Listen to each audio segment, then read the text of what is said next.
नमस्कार दोस्तों, स्वागत है आप सभी लोगों का भावना एजुकेशन आपके ऑनलाइन यूट्यूब प्लेटफॉर्म पर।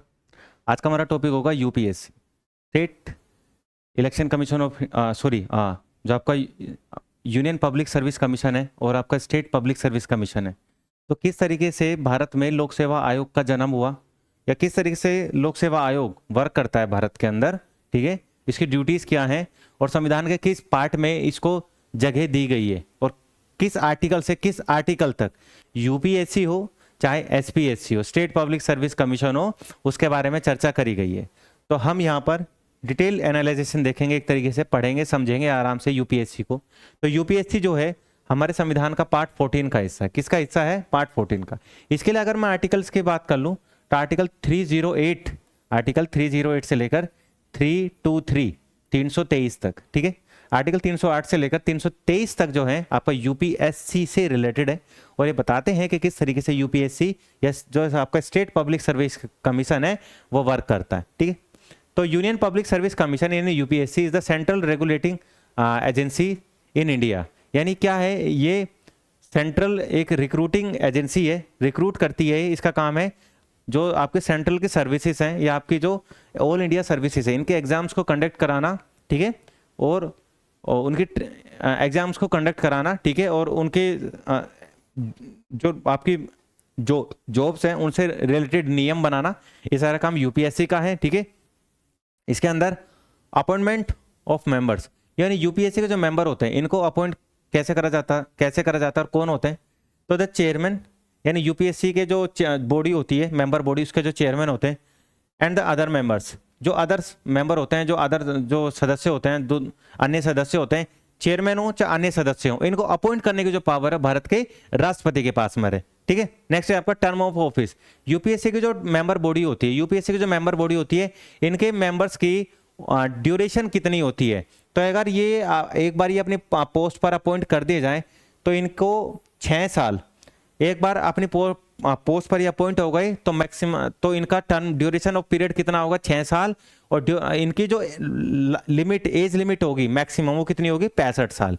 यानी अगर यूपीएससी का कोई भी मेंबर अपनी पोस्ट को होल्ड करता है तो वो 6 साल के लिए अपॉइंट होगा और मैक्सिमम एज लिमिट कितनी होगी उसकी? 65 साल। दोनों में से कोई भी एक ज्यादा हो जाए पहले। नेक्स्ट आपके री अपॉइंटमेंट।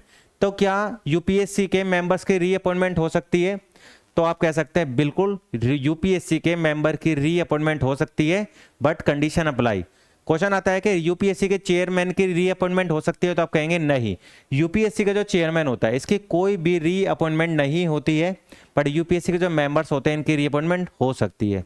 कंडीशन ये है, अगर यूपीएससी का कोई भी मेंबर है तो वो एज ए चेयरमैन अपॉइंट हो सकता है, एज ए चेयरमैन री अपॉइंट हो सकता है, या किसी भी स्टेट इलेक्शन, किसी भी स्टेट के अंदर जो स्टेट इलेक्शन कमीशन होता है उसका वो चेयरमैन बन सकता है। तो ये स्पेशल पावर होती है इनके पास में, बाकी वो दोबारा से मेंबर तो अपॉइंट नहीं हो सकते, ठीक है। नेक्स्ट है आपका रेजिग्नेशन। यूपीएससी के मेंबर हुए या चेयरमैन हुए, ये अपना रिजाइन किसको देते हैं?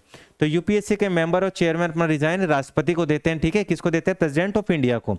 नेक्स्ट है आपका रिमूवल और सस्पेंशन ऑफ मेंबर्स, यानी चेयरमैन हुए या फिर यूपीएससी के कोई भी मेंबर हुए या चेयरपर्सन हुए, इनको अपॉइंट कैसे करा जा सकता है या इनको इनकी पोस्ट से रिमूव कैसे करा जा सकता है? तो इनको अपॉइंट और रिमूव करने का जो काम है वो प्रेसिडेंट ऑफ इंडिया का है। प्रेसिडेंट ऑफ इंडिया चाहे तो यूपीएससी के मेंबर को रिमूव कर सकते हैं और उन्हीं के द्वारा यूपीएससी के मेंबर्स हुए या प्रेसिडेंट जो चेयरपर्सन हुए उनको अपॉइंट करा जाता है। नेक्स्ट है आपका The president can suspend the chairman or any other member from his her office in respect of whom a reference has been made of Supreme Court, ठीक है। तो क्या है आपका? The president can suspend the chairman or any other member from his her office, यानी president जो है UPSC के मेंबर को सस्पेंड कर सकते हैं, रिमूव कर सकते हैं और इनके रेफरेंस में, ठीक है, सुप्रीम कोर्ट में कोई भी दलील की सुनवाई नहीं होगी। नेक्स्ट है आपका जो हमने हिंदी में पढ़ा, इंग्लिश में पढ़ा है वो यहाँ पर हिंदी में दिया हुआ है। तो आप अगर आपकी लैंग्वेज हिंदी है तो आप इसको यहाँ पर नोट डाउन कर सकते हैं। क्लियर है?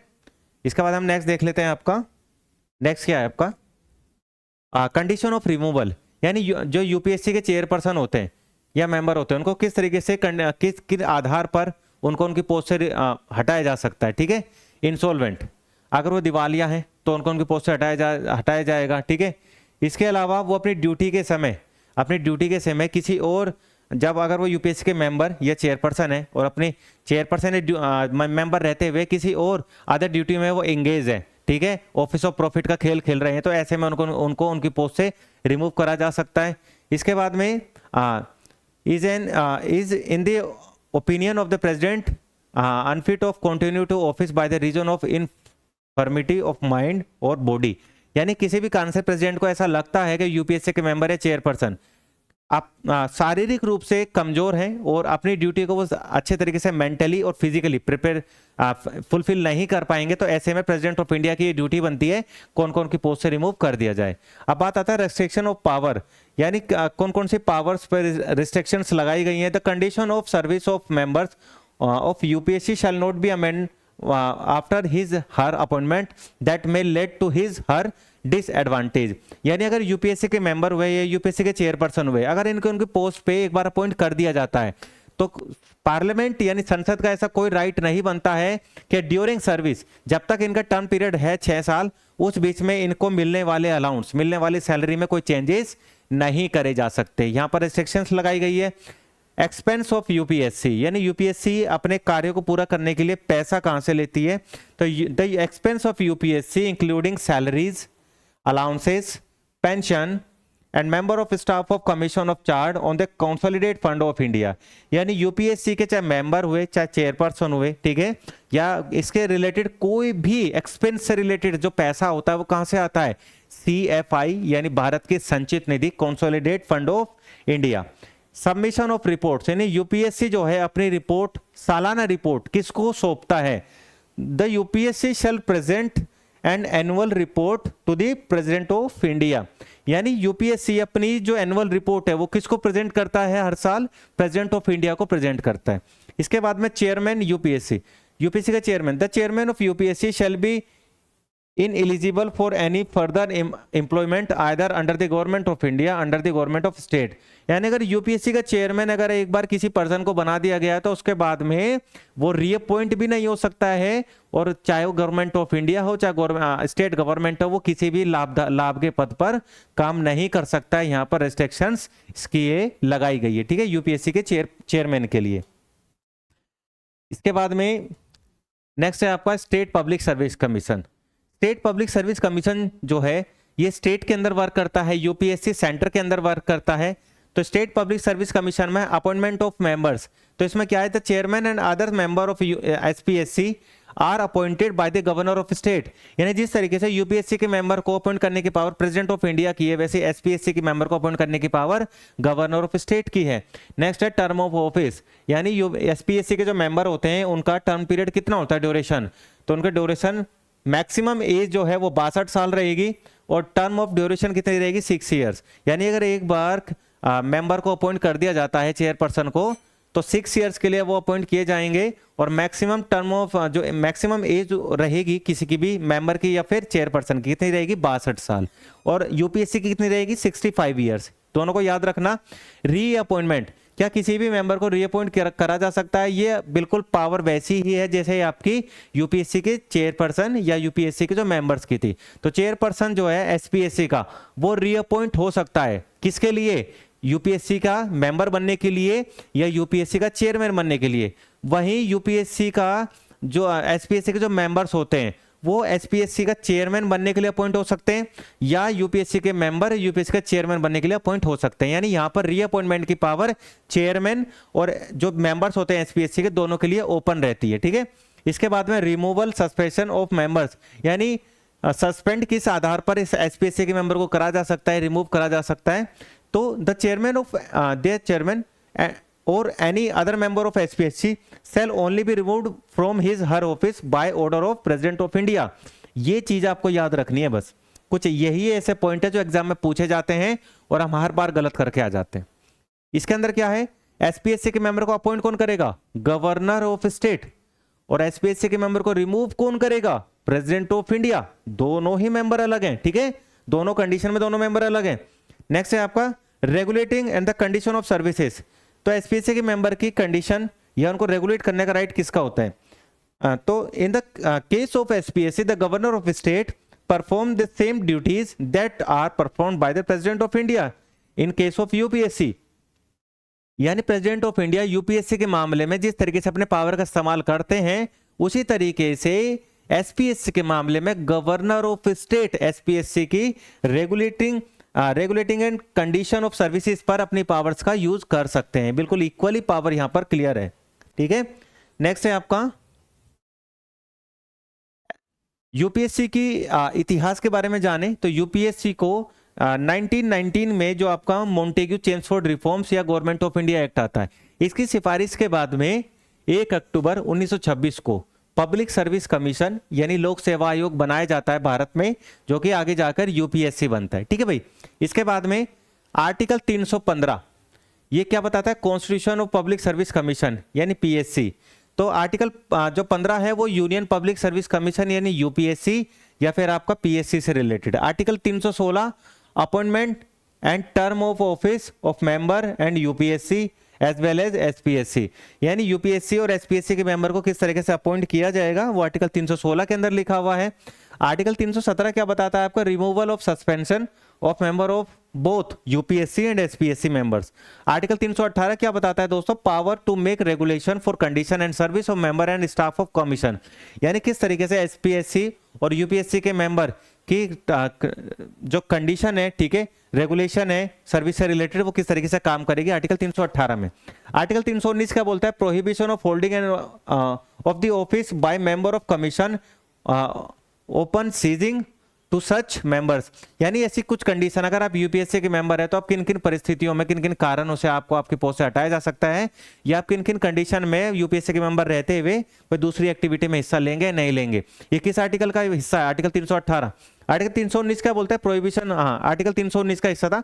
आर्टिकल 320 क्या बोलता है आपका, state the function of public service commission, यानी स्टेट किस मामले पर पब्लिक सर्विस कमीशन पे अपने फंक्शन अपने ड्यूटीज को फॉलो करेगा। ठीक है, इसके बाद में आर्टिकल 321 क्या बोलता है, power to extend the function of public service commission, यानी यूपीएससी की पावर्स को किस आधार पर घटाया, या स्टेट पब्लिक सर्विस कमीशन को किस पावर्स को किस आधार पर घटाया या बढ़ाया जा सकता है, ये आर्टिकल 321 बोलेगा। पर इसका पावर का इस्तेमाल कौन करेगा, ये पावर का इस्तेमाल करेगी संसद यानी पार्लियामेंट, चाहे एसपीएससी हो चाहे यूपीएससी हो।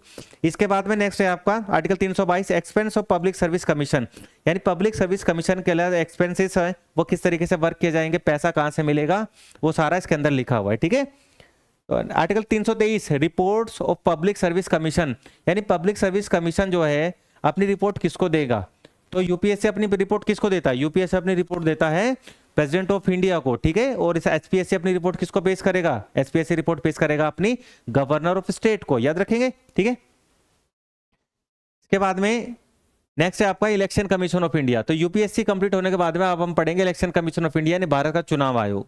भारत का चुनाव आयोग का एस्टेब्लिशमेंट 1950 में किया जाता है। स्टार्टिंग में चुनाव आयोग एक सिंगल मेंबर बॉडी रहती है, बाद में इसको 3 मेंबर बॉडी बना दिया जाता है, फिर से इसको सिंगल मेंबर बॉडी बनाया जाता है, और 1993 से लेकर 2024 तक इसको 3 मेंबर बॉडी बना के रखा जाता है। तो आज की डेट में इलेक्शन कमीशन ऑफ इंडिया जो है 3 मेंबर बॉडी है, एक चीफ इलेक्शन कमिश्नर होता है, बाकी 2 इलेक्शन कमिश्नर होते हैं। इनको अपॉइंट जो करा जाता है पैनल के थ्रू करा जाता है। ठीक है, पैनल 2024 पैनल जो था 2024 से पहले किस तरीके से वर्क करता था, इसमें 3 लोग हुआ करते थे, एक तो सीजीआई होते थे चीफ जस्टिस ऑफ इंडिया, एक प्राइम मिनिस्टर होते थे, और एक कोई भी ओपोजिशन पार्टी का कोई भी लीडर हुआ करता था।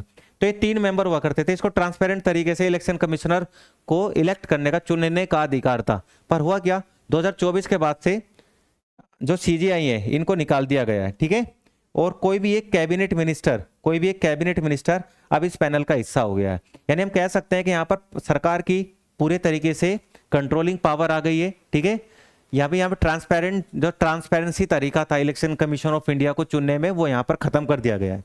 ठीक है, तो अभी की डेट में इलेक्शन कमीशन ऑफ इंडिया को चुनने के लिए जो मेंबर पैनल है वो कौन है, कैबिनेट मिनिस्टर, पीएम और लीडर ऑफ कोई भी अपोजिशन हो सकता है। ठीक है, तो ये है पैनल। अकॉर्डिंग टू आर्टिकल 324 ये बताता है आपका कि इलेक्शन कमीशन ऑफ इंडिया क्या है, इसको किस तरीके से अपॉइंट करा जा सकता है, और ये किस तरीके से इंडिपेंडेंटली वर्क करता है। The parliament has the right to fix the term of service of the election commission and its tenure, यानी भारत की संसद को यह अधिकार है कि इलेक्शन कमीशन ऑफ इंडिया के ऊपर किस तरीके से कानून बना सकती है और किस तरीके से इसकी पावर को रेगुलेट करा जा सकता है। ठीक है, तो इलेक्शन कमीशन ऑफ इंडिया के ऊपर कानून बनाने का राइट किसका है, तो आप बताएंगे भारतीय संसद यानी पार्लियामेंट का, इंडियन पार्लियामेंट का। नेक्स्ट है आपका the tenure of chief election commissioner और other election commissioner is from 6 year to age of 65 year, यानी जो चीफ इलेक्शन कमिश्नर होता है या अदर इलेक्शन कमिश्नर जो होते हैं, इनका ड्यूरेशन ऑफ टाइम पीरियड कितना होता है। तो अगर कोई भी इलेक्शन कमिश्नर अपॉइंट किया जाता है, चाहे वो चीफ इलेक्शन कमिश्नर है, चाहे वो अदर इलेक्शन कमिश्नर है, तो उसका एक बार की जो टाइम ऑफ होल्डिंग जो पोजीशन है उसकी पोस्ट की, वो 6 साल है और मैक्सिमम एज लिमिट कितनी है, 65 ईयर। तो 6 साल और 65 साल दोनों में जो भी पहले होगा उसको अप्लाई किया जाएगा। नेक्स्ट है आपका since its formation in 1950 the election commission is continue to function as a single member body till 1989, यानी 1950 में इलेक्शन कमीशन ऑफ इंडिया को अपॉइंट किया जाता है और 1950 से लेकर 1989 यानी 1989 तक, जब तक जो आपकी उम्र की सीमा जो है, वोटिंग राइट जो है 21 साल से घटाकर 18 नहीं कर दी गई। ठीक है, 18 कर दी गई थी आपका उम्र की सीमा 61 कॉन्स्टिट्यूशनल अमेंडमेंट एक्ट 1988 में। 1989 में हुआ क्या, इलेक्शन होते हैं, इलेक्शन में एकदम से वर्कलोड बढ़ जाता है क्योंकि अब 21 साल के लोग एडल्ट हुआ करते थे, अब 18 के होने लग गए, यानी 3 साल जैसे कम हुई तो जो आपके वोटर्स हैं इंडिया में वो बढ़ गए। ऐसे में इलेक्शन कराने के लिए इलेक्शन कमीशन ऑफ इंडिया को 3 मेंबर बॉडी बना दिया गया 1989 में। ठीक है, इसके बाद में 16 अक्टूबर 1989 को 3 मेंबर बॉडी इसको बना दिया गया और 1 जनवरी 1990 को, ठीक है, 1 जनवरी 1990 को जो अलग से 3 मेंबर जो बॉडी बनाई गई थी, इसको वापस से सिंगल मेंबर बॉडी बना दिया गया, यानी जो 2 पद इलेक्शन कमिश्नर के थे उनको वापस से रिमूव कर दिया गया। यानी इलेक्शन हुआ 1989 में, इलेक्शन हुआ और 1990 में 1990 में वापस से सरकार ने क्या काम करा, वापस से इसको सिंगल मेंबर बॉडी बना दिया गया। इसके बाद में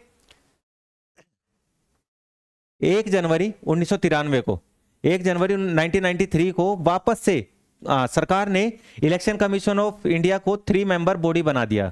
तो 1 जनवरी 1993 से लेकर अभी 2024 तक election commission of India member body कितनी है, 3 मेंबर बॉडी वर्क कर रही है आज भी। ठीक है, और ये कब से काम कर रही है, यह काम करे 1993 से, यानी स्टार्टिंग में election commission of India single member body हुआ करता था और अभी प्रेजेंट टाइम में ये 3 मेंबर बॉडी वर्क करता है।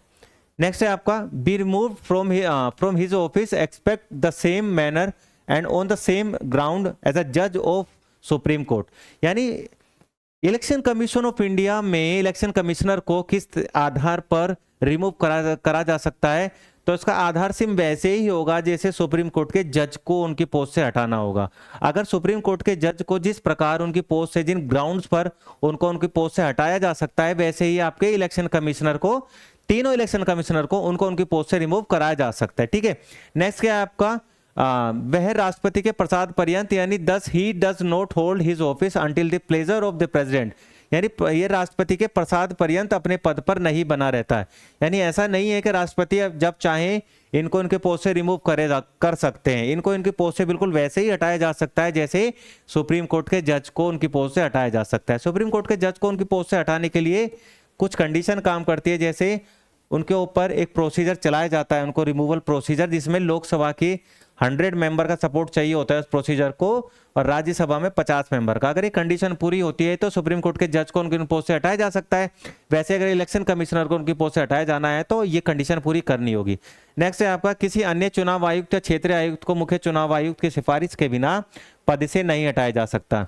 यानी अगर किसी भी अन्य चुनाव आयुक्त को उनके पोस्ट से हटाना है या किसी भी क्षेत्रीय आयुक्त को उनको उनकी पोस्ट से हटाना है, ठीक है, तो ऐसे में चीफ इलेक्शन कमिश्नर की जो पोस्ट है वो इतनी पावरफुल है कि जब तक उनसे एडवाइस नहीं ले ली जाएगी तब तक किसी भी कमिश्नर को, इलेक्शन कमिश्नर को या किसी भी क्षेत्रीय जो आपका आयुक्त है उसको उनकी पोस्ट से रिमूव नहीं कर सकते। ठीक है, नेक्स्ट है आपका संविधान ने चुनाव आयोग के सदस्यों की अवधि जो है वो फिक्स नहीं की है। ये 6 साल या 65 साल वाला जो सीन है ये संविधान ने नहीं बताया एग्जाम में। ठीक है, याद रखिएगा। तो संविधान के अंदर एग्जाम में क्वेश्चन आ जाए क्या संविधान के अंदर इलेक्शन कमीशन ऑफ इंडिया की जो पोस्ट है ड्यूरेशन ऑफ पोस्ट उसको डिक्लेयर किया गया है? तो आप बताएंगे नहीं, इलेक्शन कमीशन ऑफ इंडिया की जो पोस्ट ऑफ ड्यूरेशन है इसको डिक्लेयर नहीं किया गया, ये पार्लियामेंट के ऊपर छोड़ दिया गया था। नेक्स्ट है आपका संविधान, विधायकों के अयोग्यता से संबंधित मामलों पर राज्यपाल को सलाह देना। यानी क्या होता है, जो एमएलएज होते हैं या जो एमपी होते हैं, इनकी अगर किसी भी कारण से ये डिस्क्वालीफाई होने चाहिए, तो ऐसे में कंसर्न करना, चाहे स्टेट के अगर एमएलए हैं तो गवर्नर से कंसर्न करना, अगर कोई एमपी है तो कंसर्न किससे करना, राष्ट्रपति से।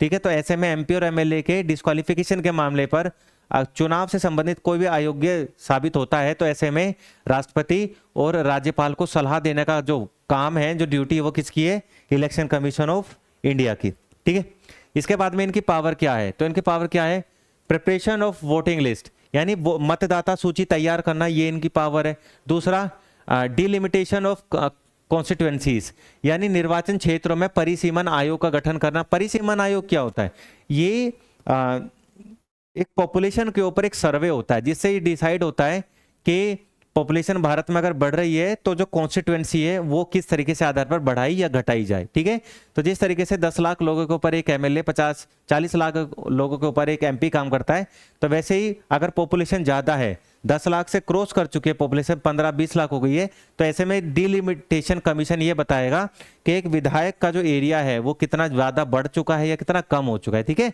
इसके अलावा issuing guidelines of political parties, candidate and voters, यानी राजनीतिक दलों, उम्मीदवारों और मतदाताओं के लिए दिशा निर्देश जारी करना। ये सारी पावर किसके पास में है, ये सारी पावर है इलेक्शन कमीशन ऑफ इंडिया के पास में। नेक्स्ट है आपका allotment of symbol of political parties, यानी राजनीतिक दलों को चुनाव चिन्ह, राजनीतिक दलों को चुनाव चिन्ह देने का जो राइट है वो किसके पास में है, तो आप बताएंगे राजनीतिक दलों को चुनाव चिन्ह देने का जो राइट है वो है इलेक्शन कमीशन ऑफ इंडिया के हाथ में। ठीक है, इस तरीके से। नेक्स्ट है आपका the election commission can advise the president और the governor of the disqualification of the member of the parliament can and the member of state legislature. तो इसके बारे में हम पहले भी चर्चा कर चुके हैं, एमपी एमएलए को उनकी पोस्ट से हटाने के लिए या उनके चुनाव से संबंधित कोई भी अयोग्यता से संबंधित कोई भी मामला होगा तो राष्ट्रपति और गवर्नर ऑफ स्टेट को एडवाइस कर सकते हैं। नेक्स्ट है आपका नेशनल पार्टी। तो देश के अंदर दो टाइप के आप पार्टी देखते हैं, नेशनल और स्टेट पार्टी, बाकी क्षेत्रीय दल होते हैं, रीजनल पार्टीज जो होती हैं। ठीक है, तो नेशनल पार्टी बनने के लिए क्राइटेरिया क्या होता है किसी भी पार्टी का, तो if he get 6% of the valid votes in 4 और more state in the general election to the Lok Sabha and Vidhan Sabha, यदि वह लोकसभा या विधानसभा के आम चुनावों में 4 सीट या अधिक राज्यों में वैध मतों का 6%, ठीक है, 4 सीट या 4 राज्य लोकसभा के चुनाव में 6% वैलिड सीट लेके आ जाए, या 4 राज्यों में वो विधानसभा के चुनाव में 6% से ज्यादा का वोट ले ले। ठीक है, तो ऐसे में वो नेशनल पार्टी बनने के लायक है। नेक्स्ट है आपका if it get 4 seat in any Lok Sabha from any state और स्टेट, यानी वो लोकसभा के चुनाव में राज्य 4 राज्यों से अगर लोकसभा के चुनाव जीत जाता है, ठीक है, तो ऐसे में क्या हो जाएगा, वो नेशनल पार्टी के बनने के लायक है। या किसी भी राज्य में नेशनल पार्टी बनने के लिए टोटल वोट का 6%, लोकसभा के टोटल वोट का 6% लेके आ जाए तो वो राज्य तो नेशनल पार्टी बन सकता है, स्टेट से नेशनल पार्टी बन सकता है। इसके बाद में इफ अ पार्टी विंस 2% इन लोकसभा, यानी अगर वो लोकसभा का चुनाव उसको जीतना है तो लोकसभा के टोटल सीट में अगर 2%, टोटल सीट कितने 550, इलेक्शन कितना होता है 545 पर, 545 का अगर 2% सीट भी वो लेके आ जाता है तो वो क्या होगी, पार्टी नेशनल पार्टी बनने के लायक है। नेक्स्ट है आपका if a party is recognise as a state party in at 4 state, अगर कोई भी पार्टी 4 स्टेट में स्टेट पार्टी के रूप में नॉमिनेटेड है तो ऐसी पार्टी नेशनल पार्टी बनने के लिए एलिजिबल है। ठीक है, तो यहां पर ये कुछ क्राइटेरिया था जो आपको स्टेट और नेशनल पार्टी बनाने के लिए फॉलो किया जाता है। तो यहां पर आपका इलेक्शन कमीशन, उसकी ड्यूटी, उसकी वर्क, उसके अपॉइंटमेंट, उसकी सैलरी। तो आपको बता दूं इलेक्शन कमीशन ऑफ इंडिया को सैलरी जो है वो CFI यानी कॉन्सोलिडेटेड फंड ऑफ इंडिया से दी जाती है, allowance consolidated fund of India से दिए जाते हैं, pension consolidated fund of India से दिया जाता है। ठीक है, इसके बाद बात करते हैं CAG जो जिसको हम बोलते हैं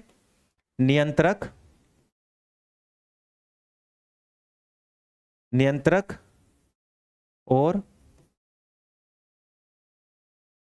महालेखा महालेखा परीक्षक, ठीक है। कंट्रोलर, इंग्लिश में क्या बोलेंगे इसको?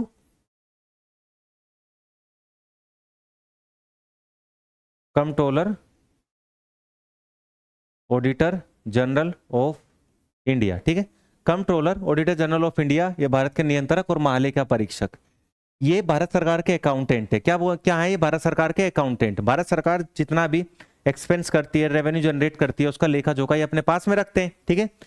The salary and service condition of the CAG are decided by an act of parliament, ठीक है। सीएजी का सैलरी हो, सीएजी की सर्विस हो, या कोई भी कंडीशन हो, वो सब डिसाइड करने का राइट किसका है? भारत की संसद का राइट है, भारत की पार्लियामेंट का राइट है, ठीक है। नेक्स्ट है आपका eligibility, tenure, salary, service condition, duties and power of CAG are not mentioned in the constitution. यानी सीएजी की एलिजिबिलिटी हो कि कौन व्यक्ति सीएजी बन सकता है, उसका टेन्योर, उसकी सैलरी, उसकी सर्विस कंडीशन, उसकी ड्यूटी या उसकी पावर, ये सभी के सभी सीएजी के संविधान के अंदर नहीं लिखा गया है। ऐसा कोई कंडीशन जो मैंने यहाँ सब कुछ आपको बताया वो आपके कॉन्स्टिट्यूशन के अंदर मेंशन नहीं है, ठीक है। ये पार्लियामेंट के ऊपर छोड़ दिया गया है। पार्लियामेंट इस चीज को डिसाइड करेगी कि सीएजी की सैलरी कितनी होगी, अलाउंस क्या होगा, पावर क्या होगी, कंडीशन क्या होगी। नेक्स्ट है आपका parliament has the right to decide it through legislation. यानी पार्लियामेंट के पास में राइट है कि कानून के द्वारा इसकी पावर को कम, ज्यादा या बदल सकती है, ठीक है। नेक्स्ट है आपका act of 1971 under the CAG entrusted with the responsibility of both accounting and auditing for the central and state government, ठीक है। तो सीएजी का काम क्या है? सीएजी की एक पावर है, रिस्पॉन्सिबिलिटी है, वो क्या काम है? अकाउंटिंग करना। किसका अकाउंटिंग करना? सेंटर और स्टेट गवर्नमेंट का। सेंटर और स्टेट गवर्नमेंट की अकाउंट यानी ऑडिट करने का काम किसका है? सीएजी का है। आप कह सकते हैं ये सिंगल यूनिटरी बॉडी है जो कि सेंटर और स्टेट में काम करती है। स्टेट का अपना कोई सीएजी नहीं होता है, सीएजी सिर्फ एक ही है, सिंगल यूनिटरी बॉडी है जो कि सेंटर और स्टेट के जो खाते होते हैं, ये पब्लिक जो आपकी ऑफिसेस होते हैं उनकी कंपनीज के खातों की जांच करना, ऑडिट करने का जो राइट है वो सीएजी के हाथों में होता है। नेक्स्ट है the description of the CAG is found in part 5 of constitution. यानी संविधान के अंदर सीएजी किस भाग का हिस्सा है? तो आप बताएंगे सीएजी पार्ट 5 का हिस्सा है। और इसके लिए किस आर्टिकल से लेकर किस आर्टिकल के बारे में बताया गया है? तो आर्टिकल 148 से लेकर 151 तक सीएजी से संबंधित है, ठीक है। आर्टिकल 148 से आर्टिकल 151 तक सीएजी के बारे में बताया गया है। इसके बाद में नेक्स्ट है आपका the president appoint the CAG through article 148। जो इस पे हम पहले भी चर्चा कर चुके हैं कि सीएजी को अगर उनकी पोस्ट पे अपॉइंट करना है तो ये किसकी पावर है? प्रेसिडेंट ऑफ इंडिया की। और किस आर्टिकल का इस्तेमाल करके ये सारा काम प्रेसिडेंट ऑफ इंडिया करते हैं? तो आर्टिकल 148 का इस्तेमाल करके करते हैं। नेक्स्ट है आपका the CAG will remove the name the CAG को किन कारणों से रिमूव करा जा सकता है? तो CAG will removed in the same way as a जज ऑफ द सुप्रीम कोर्ट, ठीक है।